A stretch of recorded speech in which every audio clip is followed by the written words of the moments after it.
పిల్లలు, ఈరోజు మీకొక అందమైన కథ చెప్తాను. వింటారా?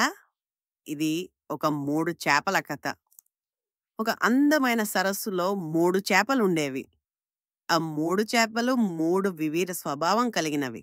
ఒకటి చాలా తెలివైనది, 2 కొంచెం తెలివైనది, 3 పూర్తిగా తెలివి తక్కువది.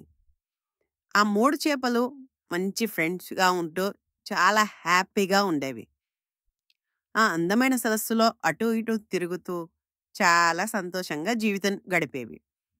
ఒకరోజు కొంతమంది జాలర్లు అక్కడికొచ్చారు. వచ్చి ఆ సరస్సులో ఉన్న చేపల్ని పట్టుకోవడం కోసం ఆలోచిస్తున్నారు. ఇది తెలివైన చేప గ్రహించింది. తన మిగతా స్నేహితులకి తెలియజేసింది. కానీ అవి వినలేదు. అవి వినకపోయినా పర్లేదని ఆ తెలివైన చేప వేరే సరస్సులోకి వెళ్ళిపోయింది. కొంచెం తెలివైన చేప ఏం చేసింది?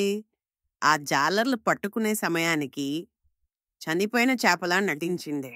అయ్యో! ఈ చేప చనిపోయిందే అని చెప్పి ఆ జాలర్లు వదిలేశారు. ఇక మూడో చేప చాలా తెలివి తక్కువ చేప. వాటి ముందే హాయిగా ఎగురుతూ గంతులేస్తూ తిరిగింది.